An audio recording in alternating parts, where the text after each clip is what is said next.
Good morning, YouTube. All right, fall is in the air, so that means it is time for some warm and comforting dishes. We're gonna do pork chops with bacon, apples, and onions. Ah, so good. All right, let's cook, y'all. We got a family to feed. We are making some pork chops. I haven't made pork chops in forever. I don't know why.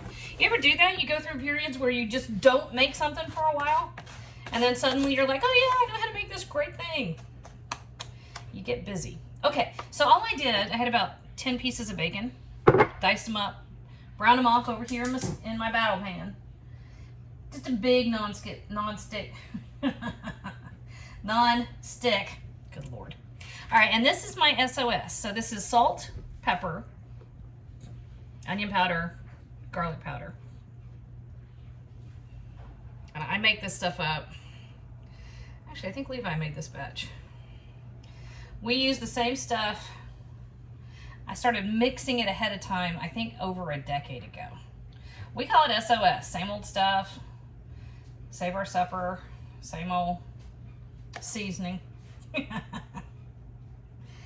know what I'm talking about. Anyway, I use this combination so often in this ratio, and it's just equal parts, each one.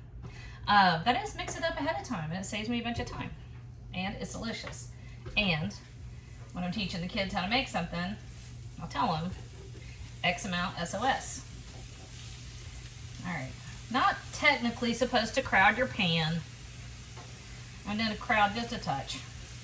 So I drained off most of the bacon grease. I left just a hint. It's a non-stick skillet, so you really don't need much. And these are bone-in pork chops. They're about a ½ inch thick. Nothing fancy, just the pack from the big box store. So we got them on both sides, seasoned on both sides. And we're gonna give these about 5 or 6 minutes. We're just simply nice and golden brown. And then flip them on over and do it again.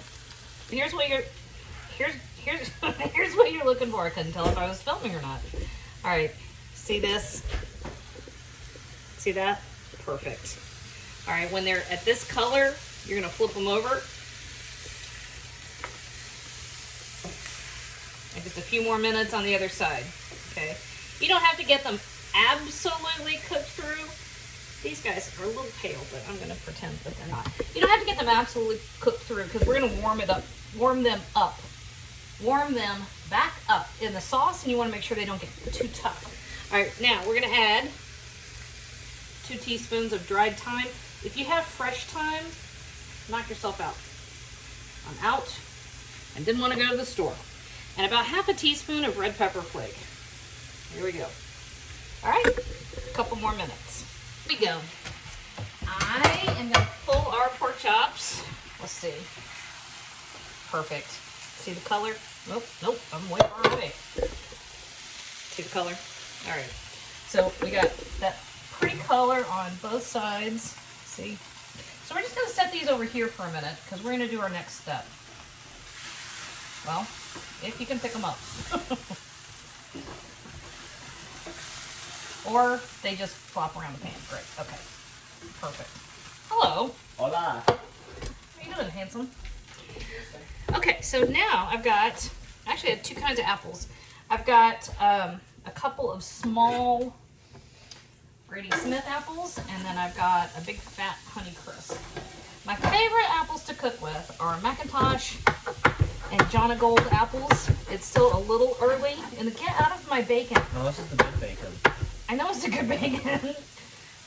It's still a little early in the season for Macintosh or John of Gold's, but that's my favorite. If I can't get those, Honey Crisp are great. I don't mind them. Granny Smith's a classic. I bet Granny Smith is their dirt cheap. You can buy them. Are those pork chops cooked? The pork chops are almost cooked, and that means you cannot grab one and run away with it. I was gonna do exactly that. That's how I learned. I have to answer your questions the right way. If you'll give me 10 minutes, they'll be perfect. 10 minutes is too long. 10 minutes is not. All right. I'm gonna hurry today because they're starting finally after 3 weeks. of plaster and prep work. We are getting ready to put the first coat of paint on the Milburn house, which is the project I was talking about. I bought my great-great-grandparents' house. It is a Gothic revival cottage. It was nearly completely original. So I decided, you know what? Let's do a restoration on this. Not a renovation, restoration. It's in the historic district. The man was completely amazing.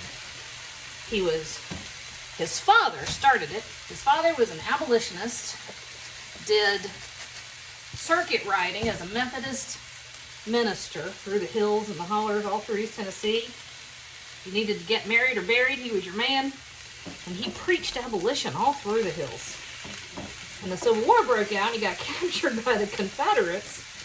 And the Confederates saw he was a preacher and he was a little older. And they said, well, we'll let you go, but you've got to promise not to preach against the Confederacy.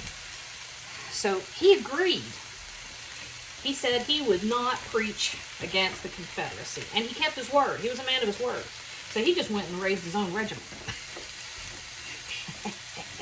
Praise God and pass the ammunition. Anyway, his son got his Civil War pension. He walked through Confederate lines to get to Virginia so he could join the Union Army.